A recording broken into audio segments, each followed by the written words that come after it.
Let's go. 3, 2, 1, go.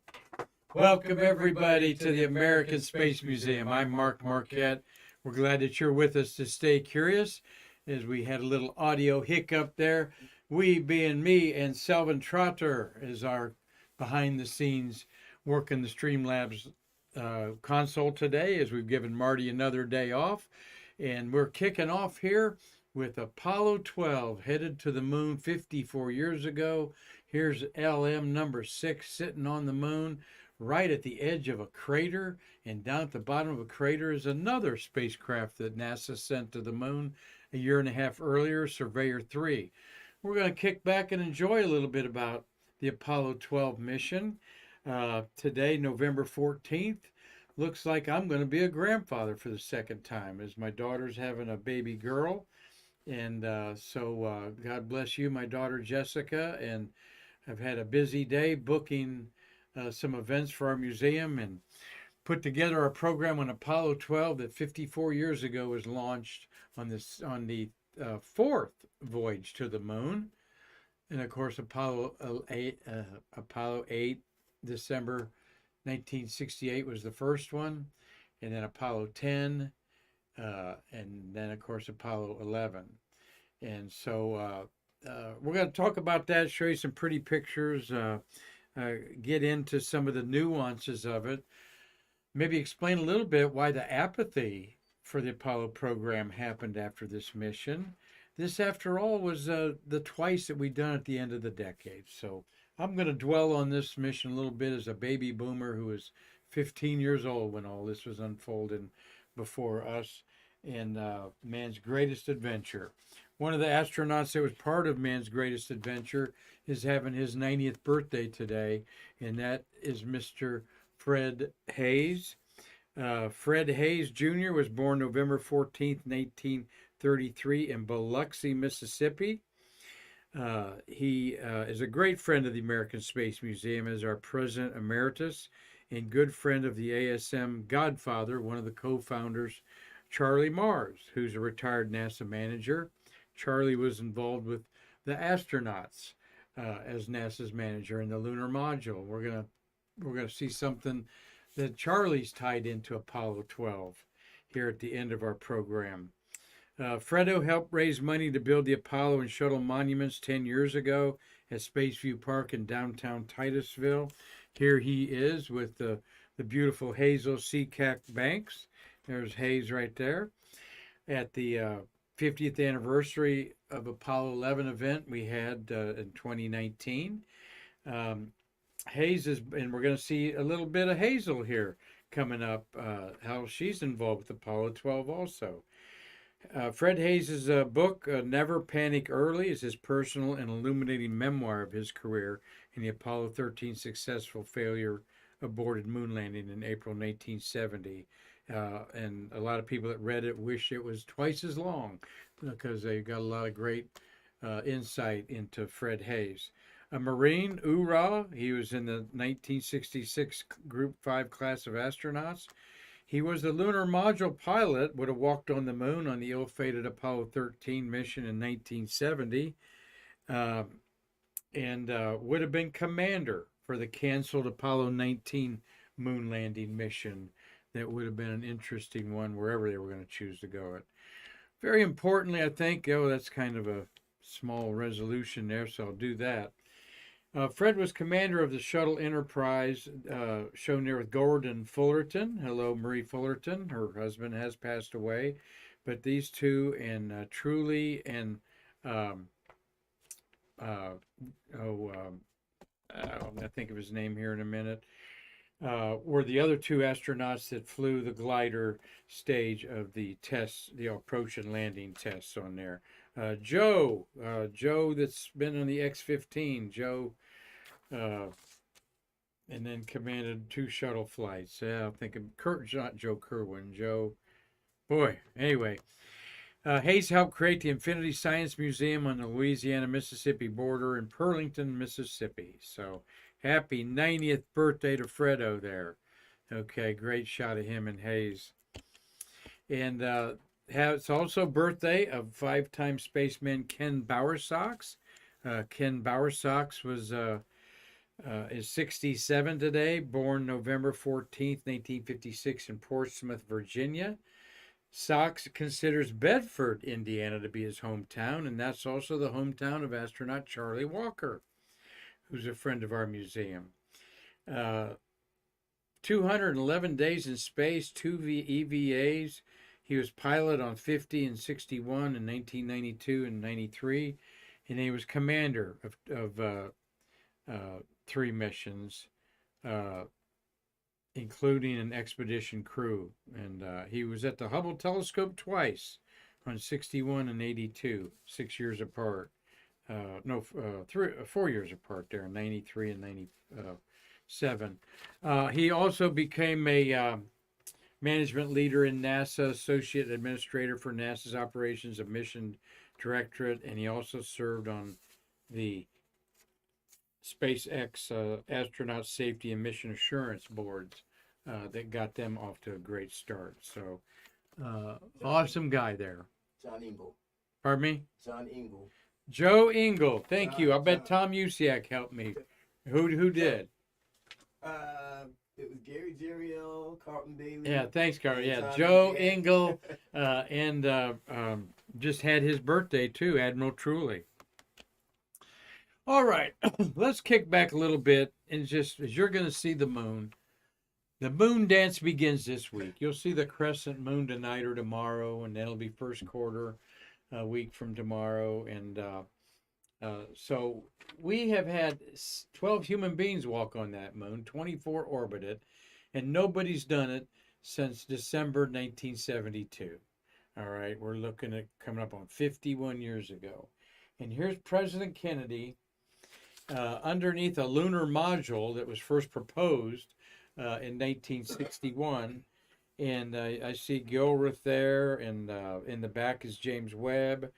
And remember that President Kennedy said before the end of the decade, we will go to the moon and return a man safely, not because it's easy, but because it's hard. Well, President Kennedy, with the launch of November 14th of 1969, we began to double down on his pledge to do this. And I think it's very underestimated that we didn't do it once in July 69. We did it twice in 1969. So this is the 54th anniversary. The launch was at one. When was the launch? There was. I can't tell you exactly when the launch was. I didn't. Here, I'll tell you here in a minute. I'm gonna figure that out. But it was on this date, November 14th. I'm trying to figure out the time. Wish Marty was here because he saw it. But the outward journey had very few problems, and then they achieved a precise landing, which was an important for the whole program to continue doing the science where they wanted to do it. And with the technology of 64K computers, there is nothing that you have that doesn't operate with more than 64K, whether it be your alarm clock, your watch, whatever. All right, very primitive. 11:22 a.m. 11:22 a.m. was when it was launched. Thank you very much. We'll see some pictures of that in the rain, which wasn't a good thing. The landing happened at 1:54 a.m. on November 19th, a Friday, Saturday night morning, which is not the ideal time to have people looking at their TV screen. One strike against the second landing not having a huge audience, that it landed at 2 in the morning. All right. Maybe NASA could have gone around one more orbit, and made it so that we could have seen it for breakfast. I don't know. It was 2 hours, so it'd have to do 2 orbits to have that. But here is the logo for Apollo 12. Let me read about what that logo means in our book here on Mission Patch Handbook, NASA's guide to all the handbooks. To all the patches. The Clipper ship. And the command module was called the Yankee Clipper. And the landing module was called Intrepid. Okay, so They had to choose two names because they just couldn't say Apollo 12 when they were separated. So the command module was Yankee Clipper and the lunar module was Intrepid, both named after vessels of great discovery. Apollo 11 had Columbia for the command module, and of course Eagle for the lander, very symbolic of America. The Clipper ship signifies the crew's Navy background and symbolically relates the era of the Clipper ship to the era of space flight. The Clipper ship is arriving at the moon and represents the command module Yankee Clipper. The ship trails fire and flies the U.S. flag. The mission name and crew names are on the wide gold border with a small blue outline. Blue and gold are traditionally Navy colors. Then we have 3 Navy crewmen on board here. They're very bonded by the Navy. The patch has 4 stars on it, one each for the 3 astronauts who flew on the mission, and one for Clifton Williams, who was killed on October 5th, 1967, in the crash of his T-38. He trained with Conrad and Gordon as part of the backup crew for what would be the Apollo 9 mission and would have been assigned as the lunar module pilot for Apollo 12. All right, bumping Bean out of that slot. The portion of the moon shown represents the ocean of storms area where Apollo 12 planned to land. The artist here was Victor Kraft, created the artwork. So there we are, 11:22 a.m. liftoff. The moon landing was November 19th, 1969 at 1:54 a.m. And then they landed November 24th, 5 days after the moon landing. So let's look at that mission a little bit now. Here are the astronauts. If you don't know the answer to the astronaut with the famous gap in his teeth, okay, it's not Michael Strahan or the football player. It's Pete Conrad, okay, and a very energetic guy. All these guys were alpha dogs. They were all trying to compete to be the first ones to do this, that, and the other. In the middle is Dick Gordon. Bean and Dick Gordon, Dick Gordon and Pete Conrad were already together in the Navy, and then one of them became the instructor for Bean, who came into the Navy a year later.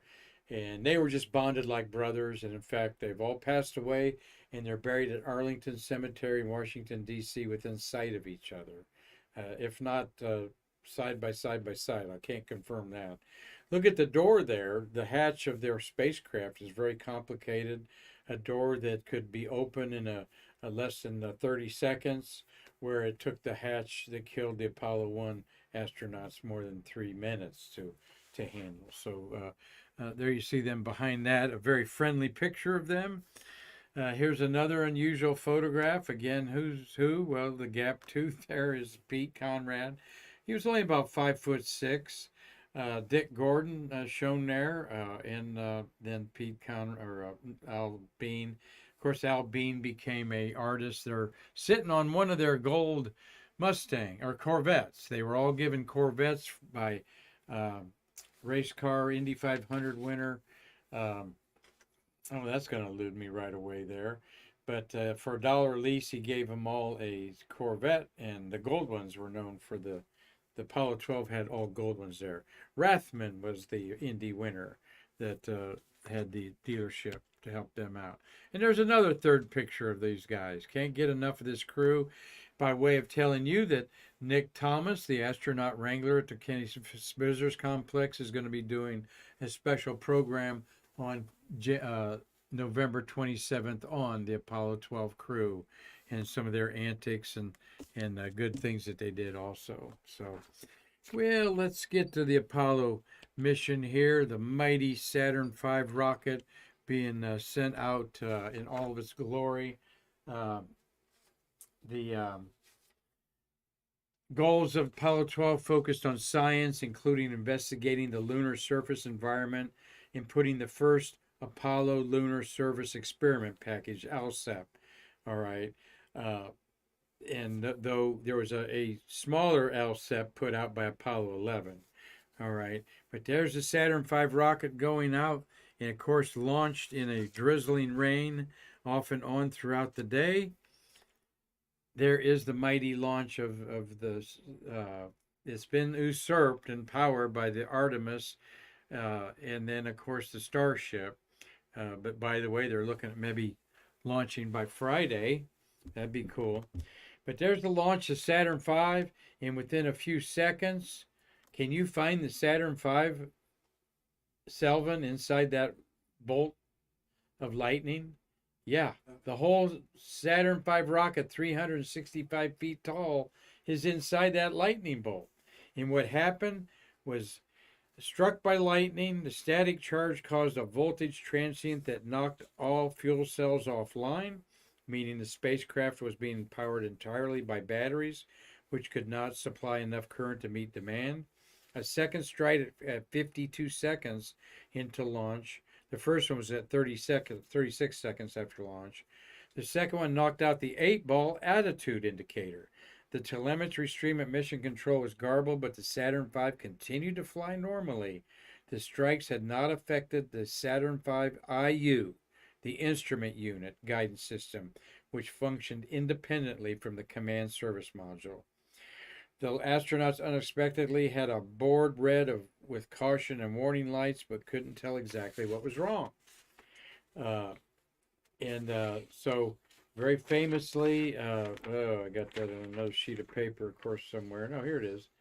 Electrical Environmental Consumables Manager, ECOM, in Mission Control, John Aaron, remembered that the telemetry failure pattern from an earlier test, when a power loss caused a malfunction in the signal conditioning electronics.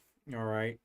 Now, this is a little complicated, but this is a big deal to space geeks out there that know what we're going to talk about here is the signal conditioning electronics, SCE, which converted raw signals from instrumentation to data that could be displayed on the mission control consoles, and how to fix it. So John Aaron made the famous call: Flight ECOM, try SCE to AUX, to auxiliary, to switch the SCE to a backup power switch. The switch was fairly obscure. Flight Director Gerald Griffin, Capcom Jerry Carr, nor Conrad knew what it was. All right, and Conrad's in the dark. They're in the dark, of warning lights going off and batteries. They're hearing these things. The roar of the rockets is behind him. And Bean knew where to find it, and he threw the switch, after which the telemetry came back online, revealing no significant malfunctions. Bean put the fuel cells back online. The mission continued. SCE to AUX continues to be in space geek history as something that you ought to know, and I just outlined why. They carefully checked out everything, but everything was fine. Lightning strike caused no serious damage. Hit us again, we're fine. And they lit up the third stage, S4B, and went to the moon. It was feared a lot of things, that the lightning strike could have damaged explosive bolts that opened the command module, parachute compartment, and so forth and so on. But everything worked fine after this, thanks to the instrument unit. Is the smallest stage of the Saturn V rocket, and is that small black band up there right beneath the command module, service module unit there. So very dramatic few moments there, and it's very incredible that they even got through this thing at all. That was the amazing thing. Look there, Selvin. I pulled this out of my notebook there. We love finding stuff like this around a space museum. Each Apollo mission has these sketches of astronauts that are done by the Manned Flight Awareness Mission Assembly Facility. And this is from New Orleans in 1969. Right there, 54-year-old sketch of the guys I'm talking about here. All right, let's see what else we can show you here. I just always love showing that this is it, Selvin. This is the moon ship. The moon ship that we took 54 years ago to the moon. And the only place the astronauts can be It was right there in the center, that's conical cylinder and the silver part of the lunar module on the left. They can't get on the gold. That's the descent stage. They can't get in the cylinder to the right of the little gumdrop. All right, because that's all avionics, engine, fuel, and so forth. So very cramped for 3 days there and 3 days back. They're basically living in the command module, the little capsule there that your car has. Just think any vehicle you have, and think about spending a 3 day trip with Selvin, me, and Marty in it. All right, and we can't get out for 7 or 8 days. So good luck getting along with me, Selvin. But here's the lunar module, LM number 6, ready to go down at the moon. It dips down to about 3 miles, and gorgeous scenes there. If you want to see the beautiful photos of the lunar Apollo program, go to Flickr. Apollo Archives on Flickr has every photograph in a strip. The Hasselblad strips, as if you're looking at it, and you will see Tommy UCX so many overexposures. It's amazing. Almost every frame is overexposed, and they have to handle it some way. Well, if you're Pete Conrad and Alan Bean, you're looking at this map as you're looking out those triangular windows going down to the moon. And right in the very center, this is the ellipse. You see an ellipse there, which is a elongated circle, of course. Right in the middle of that ellipse is Surveyor Crater, they call it, where the Surveyor 3 spacecraft landed in May 1967. Now here's an incredible photograph taken by the orbiting India orbiter. We talked a lot about the India lander, but we have had the Moon Reconnaissance Orbiter, MRO, orbiting for a long time, 12 years. Right here's the Surveyor. See that little shadow there? See this whole crater? This whole crater right in here. Let me see. How do I want to go there? Yeah. This whole crater. Yeah, that's the Surveyor right there. No, up a little bit. Nope, to the right. Now to the right. There, right in the center. No, keep going so you center it. That's the shadow. See that little dark shadow? That's it. That's the Surveyor. You can see the footprints of the astronauts there. Then go up to the top at 11 o'clock, Selvin, and you see the descent stage of the lunar module. Go up top, a little further. Now go to the left. Left. You see, that's the footprints. Nope, go straight up. There it is, right there. That's the descent stage. You see the long shadow. The flag shadow could be in there. I think that's at the top. You can just barely see a trace. That is an incredible photograph that I found that the Indian orbiter took over the Apollo 12 site there. So they landed within a couple hundred feet of where they wanted to. Al Shepard then landed with only about 10 feet from where he was supposed to, Apollo 14. But this was important to have a pinpoint landing to show that they could do a lot of interesting things. And there you got the Intrepid descent stage, Surveyor 3 on the right, that's Surveyor Crater. When I go back to that, now you can figure it out a little bit more. So there they are there. All right, let's go forward. There is the, so this is not Apollo 12. This is their Surveyor Crater, their Surveyor lander as seen by the Apollo 12, and the trenches that were dug. There's a trench there. There's another trench there. And you see the accordion style arm that we'll see here in a minute. This was quite dramatic to watch pictures come back of them digging a trench on the moon.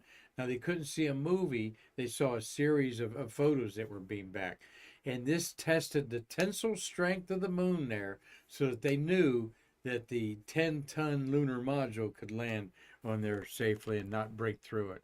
Here is the Scoop making one of his first touches in there. The dots on the picture are there on purpose to help gauge scale. And then they would take these pictures, mosaics, and just literally paste them together. Up at the top is the crater rim. See, at the very top's the crater rim and the boulders. And here's Pete Conrad standing there taking a picture of Al Bean with, and very similar to what the surveyor took in May 1967, and here it is November 69, and two astronauts are going up taking it apart. Now we really aren't sure which astronaut that is, except it's probably Pete Conrad. That's right, because Al Bean had the camera in the beginning, but they kept swapping it off, so they didn't know who was who for sure when they got pictures back and looking at them in the lab. So in Apollo 14 and every spacewalk ever since by the space shuttle, they put red armbands on the thighs. The helmet has a red stripe on it. The arms have a red stripe. And up there, of course, top's Apollo 12. Well, here is the Videocom tube, okay? And one of the reasons why public apathy for Apollo 13 happened until they had the explosion was the fact that we didn't see a live video on the moon. We only saw about a half hour of it.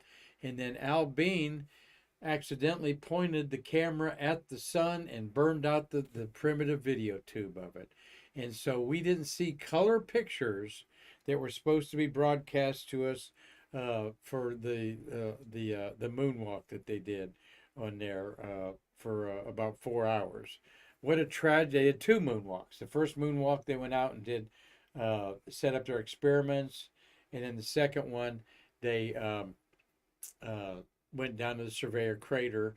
But they were supposed to point this camera at the Surveyor Crater as they went down there to it and so forth. And it was just a real tragedy. I can remember being so crushed that we weren't going to see pictures, and there wasn't much radio. There was no NASA channel 54 years ago that you could hear the astronauts even talk anywhere. There was nowhere where you could listen to it. You know, I thought we were going to see a couple hours of live video from, so they did have some extended CBS, of course, ABC and NBC had extended time, and you could hear the astronauts talking.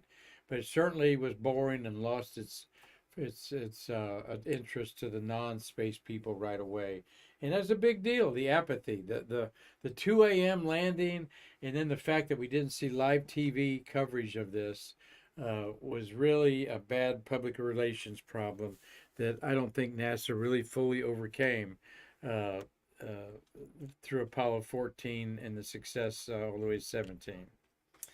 Well, here is Al Bean. We know that because that was his job to carry out the ALSEP experiments. You see some of the lanyard string there and so forth. Well, there's Bean and Conrad training with the actual equipment, how they would use it on the moon. Sometimes when they began learning the equipment, they wouldn't put their moon suits on because they wanted to become real familiar with it. And then later on, they put the moon suits on to learn how to work it with gloves on and stuff. But you weren't alone when you trained to do these things. Oh, no. You had engineers all over the place. And there, center left, you see like a steering wheel device that an engineer's in front of. Well, that is the radioactive thermal generator that had a radioactive energy core in it that was put into the Apollo lab for power, so it would last for many, many years. I think that's Bean right there. Looks like Al Bean there. So a technician would demonstrate stuff for you, and then you would practice it yourself over and over as much as you could in training for everything else that you need to know, including switch SCE to AUX. Bean was the only one that studied his book on that little tidbit that saved the mission. So there's Al Bean by himself. There you see the steering wheel thing up there. And there he is learning how to do it with a bunch of engineers. I just think that's an interesting contrast. It's something you should know. There were dozens of people involved with every single aspect of the Apollo. And there he is executing. And all these engineers are listening to him going, oh, is he doing it right? Because doggone it, he pointed the camera at the sun and we can't watch him do it. Al, you made up for it with the beautiful art that you've made over your decades of your art career. And you need to look up Al Bean's art as he mixed some lunar dust that was on his patches into some of the paint and things like that. Well, there is the camera that took all the famous pictures that we saw of the Surveyor 3 on the moon. It's Scoop. Remember all that? Those pictures were taken. That's in the Smithsonian. But the Scoop, it scooped up all that debris. Right there it is. And that is in the Cosmosphere in Hutchinson, Kansas, a photograph I took. And to me, that's one of the coolest things I've ever seen is the Scoop that was on Surveyor 3 that Al Bean and Pete Conrad went and took off of it and brought back to Earth. And there it is in front of my eyes and your eyes too. Well, as we go out on this tribute to Apollo 12, I can't talk about Apollo 12 without telling you about the Apollo 12 parody reel. Just Google Apollo 12 parody. How did I find out about this? Al Worden told me about it. The great Al Worden, who passed away a few years ago, Apollo 15 command module pilot, orbited the moon. We were talking about his secretary, Hazel Banks, that we saw earlier, and that she was in this movie. And Al says, you got to see Hazel in this movie. And I go, really, Al? Thank you for telling me about that. And when I saw it, the next time I saw Al, I said, thank you very much for telling me about that. And you'll see why. But it's a big parody. The guys went out in sports cars in the middle of the rain. This was done after they came back from the moon. They had all kinds of funny paperwork stuff, jokes on there. You had the Three Stooges were part of the whole thing. And yep, there you are, Hayes. There's Hazel Banks. That's why the great Al Worden wanted me to see this there. And there's Hazel, a very attractive young lady at her time. And who's the astronaut beside her? Well, I'll just give you a hint. He said that he asked me to watch this, so you'll love it when you see it. The movie is it's about 15 minutes actually, so it's on the Apollo 12 parody reel there, and but the astronauts needed a little pick me up from time to time, so this is on their wrist. On their wrist, they had their tasks that they were going to do, an index card, so to speak. And once in a while, they'd flip over there. And this one says, have you seen any interesting hills and valleys? To keep them on their toes on there. Well, here they came back from the moon. And though Apollo 11, they put in those isolation garbs because, Selvin, how could one little germ infect the whole Earth? In 1969, we're like, yeah, really, that could happen? Well, COVID-19, everybody, okay? So it's not silly to think that one little germ can affect the whole world. They didn't put a full garb on, but they put masks on, and they did quarantine themselves in the famous Airstream. Then their Airstream is at Johnson Space Center, and I'll show you that next week when we talk about their landing and coming back with some of the rocks. So there is Kitty Hawk. Where is Kitty Hawk located? Doug Forrest, do you know? Doug Forrest might know. Dave Stange probably doesn't know because he's in that state up north there. But they're in the Virginia Air and Space Museum in Hampton, Virginia. That is the visitor center for NASA Langley Research Center. And that's where you can see the Apollo 12 command module. They took the door off of it. I don't see the hatch on it there. That's kind of weird. And but nonetheless, 54-year-old spaceship there that kept our heroes alive. One little side note about this is a wedding ring of Charlie Mars and his first wife. And this was his good buddy Al Bean Pete Conrad did it. Took to the surface of the moon in one of his pockets of his spacesuit, of course, with a lot of other jewelry from everybody. And because Charlie our godfather, offered this in an auction a few years ago, and I know it went for about $3,000. So, President Kennedy, we doubled down on your pledge to land on the moon and return a man safely before the end of the decade, 1969. We did it July 20th, and we did it November 19th. And how's that, you communist Russia that wanted to beat us and prove that democracy was just a foolish thing. So this is our Space View Park, one of the beautiful monuments you'll ever see of President Kennedy. His famous speech on May 25th, 1961 at Rice University has echoed twice in 1969, and we are so proud of that. We have any comments or questions there, Selvin? One final thought. We got watching the show, Cliff Watson, Doug Forrest, Carlton Bailey, Cynthia Rossi, Gary Terriel, Tom Musiak, Thomas Celentano, Hey. Neil 1030, Dave Stingy, and Stevie J. All right, Steve Stevie J. J. Well, thank you all for watching today. We hope you've enjoyed me just kicking back a little bit and remembering some things about Apollo 12 as a kid, and then 54 years of reading about it and so forth. Never gets old for me. I'd like to end today's program with another birthday that we didn't talk about. It would have been the 93rd birthday today of Ed White, who, of course, tragically lost his life in the Apollo 1 fire and will forever be known as America's first spacewalker. So the family and friends of Ed White, who would have been 93 years old today, let's keep in mind another great American hero. So, Selvin, thank you for a wonderful job today, and glad that Marty got time off on there. We were going to have a guest Wednesday, but that changed due to some illness. So we'll talk about some shuttles of the month of November, 18 of them, and whatever we want to talk about, right, Selvin, with Marty here. So we're glad that everybody watched today on the American Space Museum. And until next time, I'm Marquette saying I can't wait to see you to bridge the space between us.